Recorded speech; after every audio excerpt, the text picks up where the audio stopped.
Global ওয়ার্মিংয়ের ফলে বায়ুমণ্ডলের গতি প্রকৃতিতে দেখা যাচ্ছে বড় ধরনের পরিবর্তন।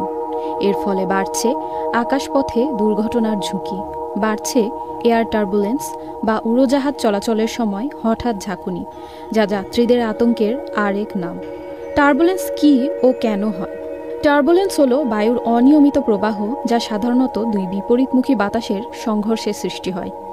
এতে উড়োজাহাজের গতিপথ বা উচ্চতা হঠাৎ বদলে যায়।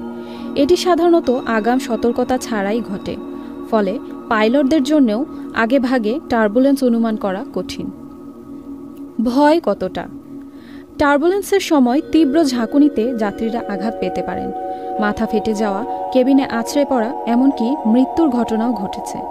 2009 থেকে এখন পর্যন্ত যুক্তরাষ্ট্রে এর ফলে 200-র বেশি গুরুতর হতাহতের ঘটনা ঘটেছে। তবে টার্বুলেন্সে উড়োজাহাজ বিধ্বস্ত হওয়ার সম্ভাবনা খুবই কম।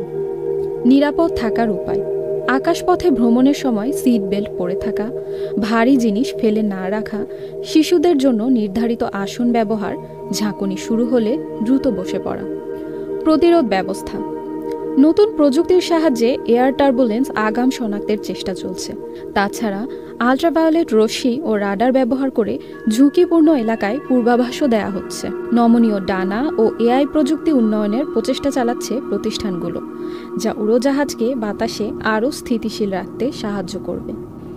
বিশেষজ্ঞরা ধারণা করছেন এই শতকের মাঝামাঝি সময়ে টার্বুলেন্সের হার দ্বিগুণ হতে পারে, তাই সচেতনতাই মূল অস্ত্র। Tasfia Mujtaba, channel I online. Bundle থাকলে প্রতি সেনমানিতে টাকা বাঁচবে। বিকাশ সেনমানি বান্ডেল কিনে জিতুন প্রতি লেনদেনে।